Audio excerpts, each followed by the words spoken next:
Kunci otomatis itu nggak ada ya? Iya. Nggak ada ya. Jadi itu emang mobil Alphard tipe yang 2003.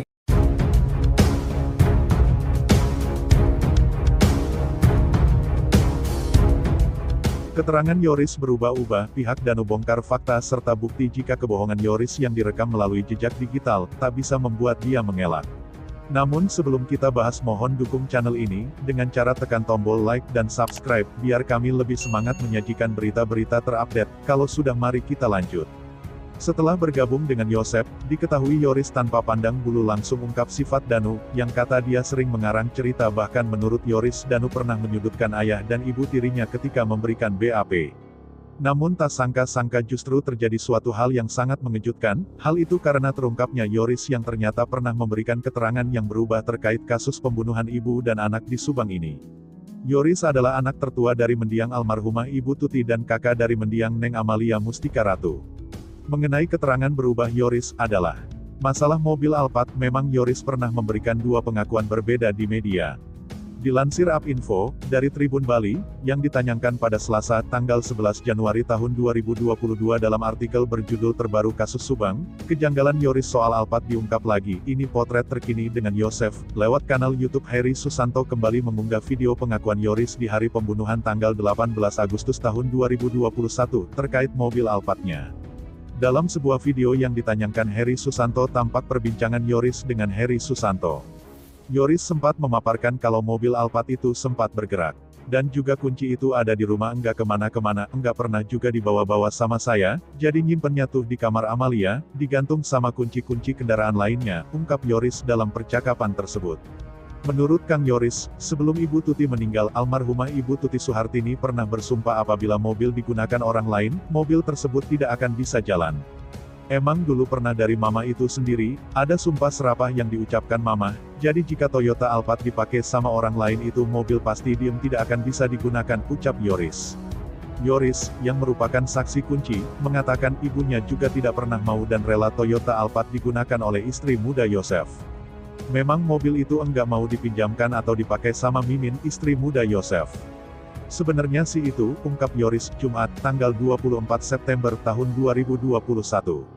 Yoris menyebut Tuti pernah berbicara bahwa mobil mewah itu tidak akan bisa berjalan apabila digunakan oleh orang lain. Toyota Alphard itu sendiri jadi saksi bisu kasus perampasan nyawa Amalia dan Tuti. Polisi sempat mencari sidik jari di mobil tersebut. Mobil itu saat ini jadi salah satu bukti bagi polisi untuk mengungkap kasus tersebut. Setelah sketsa wajah pelaku dirilis dari Polda Jabar, muncul kaitan adanya saksi prioritas dalam kasus Subang tersebut.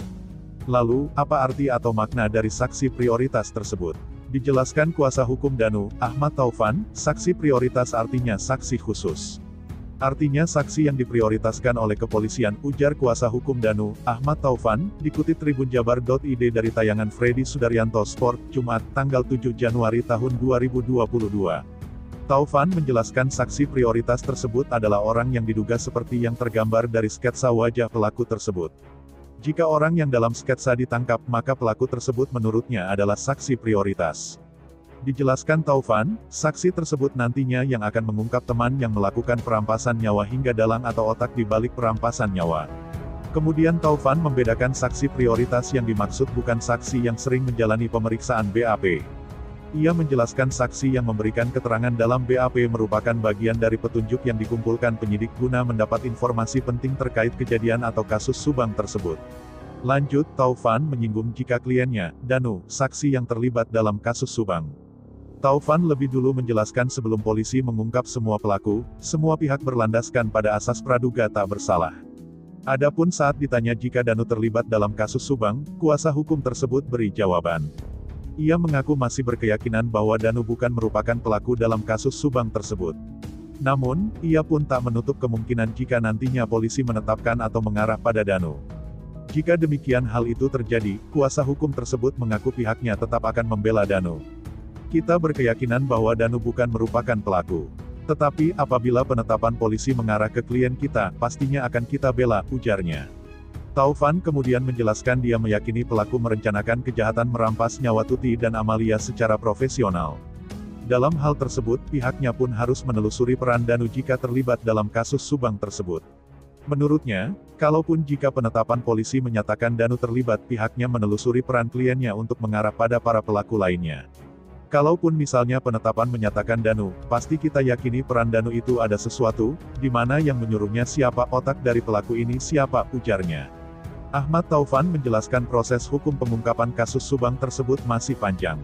Namun, Taufan menegaskan sebagai kuasa hukum pihaknya sudah berprinsip mengambil konsekuensi memberikan pendampingan hukum kepada kliennya.